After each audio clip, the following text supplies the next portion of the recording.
Guys, Fox Sports just dropped their rankings of the top 10 offenses heading into the 2026 season, and you know where the Dallas Cowboys landed? Number 2 in the entire NFL, sitting right behind the Rams. Now look, last year this offense was second in yards, but only 7th in points, and there was one very specific reason for that gap that completely changes how you read that number 2 ranking. And then the bigger question is it enough being at the top of the offense to make deep playoffs run? Because last year, it couldn't. Now, analysts are also predicting that this season the Cowboys did something well on the offensive side of the ball as well. If you watch previous video, you will understand what ESPN analysts are talking about our defense. But everyone is missing one point that I believe needs its own conversation.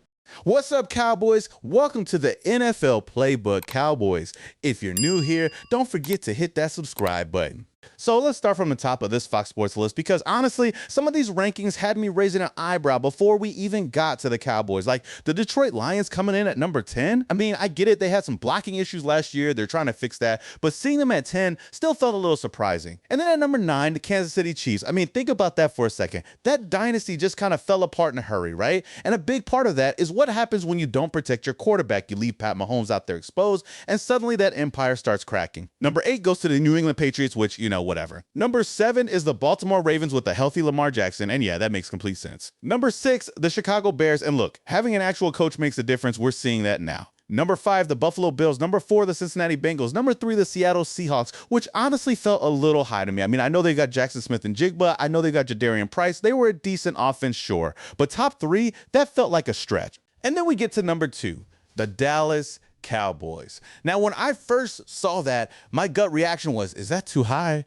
But honestly, when you actually sit down and think about it, no, it's not too high at all. Look at what this offense is working with. Javonte Williams put up 1,200 yards last year. You know what George Pickens did. And CeeDee Lamb, even missing 3 or 4 games, still stayed over 100 yards. Jake Ferguson had a career high in touchdowns. I mean, yeah, he doesn't rack up a ton of yards after the catch, but the production was there. And now you bring George Pickens into this mix, and if Dak Prescott stays healthy and those tackles can give him some time, this offense can be even more explosive than what we saw last year. But here's the thing that I keep coming back to, and this is what I think a lot of people are missing when they look at that number 2 ranking. Last year, the Cowboys ran the most plays of any team in the league. Most plays. But their total drives over the whole season, they were tied for the 17th. 17th. So think about what that means. They were moving the ball consistently, cooking with the ball in their hands, but they just weren't getting enough possessions. And why weren't they getting enough possessions? Because that defense couldn't get off the field. No sacks, no turnovers, no 3 and outs, nothing. The other team would get the ball and just march right down the field, eat up 7-8 minutes, score, and the Cowboys offense will be sitting on the sideline waiting. And that's the part of the story that changes everything about how you read second in yards. 7th in points. It wasn't that the offense was broken. It was that the defense gave them no help whatsoever. No short fields, no momentum from a turnover, no defensive touchdown like we used to see when DaRon was taking picks to the house. None of that. The Cowboys offense had to go out there and drive the full length of the field almost every single time, and they still finished second in yards. That's actually kind of remarkable when you think about it that way. So when people ask whether this offense could have scored more points last year, the answer is absolutely yes. Just give them a couple of turnovers. Give them a sack or 2 that flips field position. Get them the ball on the 40 instead of their own 20 after another long drive by the other team.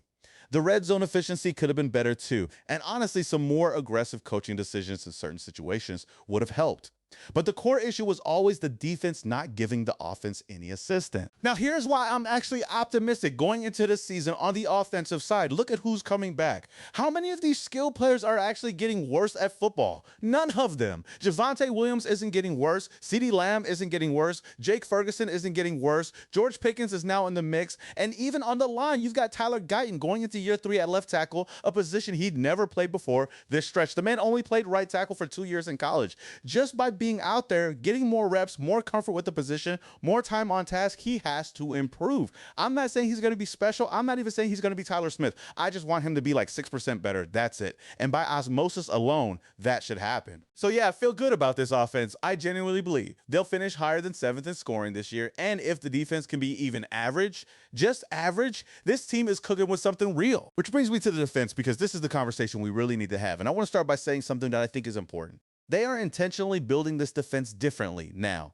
In years past, it felt like the approach was just, we'll take whoever falls to us late in the draft and figure it out. They weren't intentionally trying to build a run stopping defense. They'd take big bodies in the sixth round and call it a day. But now, look at what they're putting together. Jonathan Bullard, Otito Ogbonia, Quinnen Williams, Kenny Clark, guys who can actually stop the run. They drafted LT Overton, Jashawn Barham. And then you've got Rashan Gary, who I honestly think is more of a run defender first. Like the pass rush stuff is secondary to me with him. If he gets 7 or 8 sacks, great. But the reason I want him out there is because he can play the run, and that's exactly what this defense is needed. Now let's talk about the secondary, because this is where things get really interesting. The cornerback room right now is DaRon Bland, Siobhan Revel, and Cobie Durant as your top 3 corners.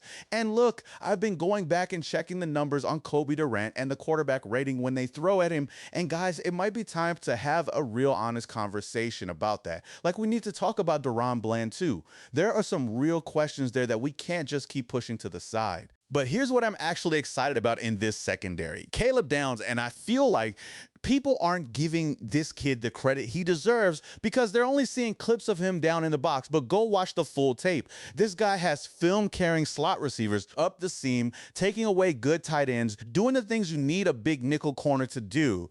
And that matters so much right now because 12 personnel is back in style. Teams are going to come at you with 2 tight ends and dare you to match up. And if you don't have someone like Downs who can handle that out of a base defense, you're scrambling to put big bodies on the field and giving up mismatches everywhere. The whole point of having a real big nickel is so that when teams go 12 personnel on you, you don't panic. You don't have to substitute and telegraph what you're doing. Downs can just be out there and handle it. That's the vision, and I think it's the right one. Now, do I believe we need another piece to make this defense look like a real scare? Yes, of course, and that actually brings me to Kenny Moore. And honestly, I'd take Kenny Moore in a heartbeat, one of the best slot corners in the league when he's right. The only real question is whether he's still that same player coming out of his situation with the Colts. If he's still got it, you add him, you let Christian Parker figure out how to deploy everybody, and you move on. If he's declined, then no, I don't want a diminished player on this roster. But the talent evaluation there is the key. And look, at the end of the day, this defense was historically bad last year. So my approach is simple. I'm not saying no to better players. You bring in better players, you let competition sort it out, and you build from there. Because the ceiling for this Cowboys team in 2026 is genuinely high. The offense is loaded, the weapons are all coming back and getting better. And if this defense can just be somewhere in the neighborhood of average, the points this offense can put up will be something to watch. We've got the Rams on the schedule, the Seahawks, the Baltimore Ravens, 3 of the top 10 offenses on that very list we started with. So that defense better be ready because the offense is going to hold up their end. The question is whether the other side of the ball finally does the same. What do you think of Cowboys fans? Do you think our offense is really the second best offense in the entire NFL? And what about defense? Do you think the Cowboys really upgraded the defense? Share your thoughts in the comment section.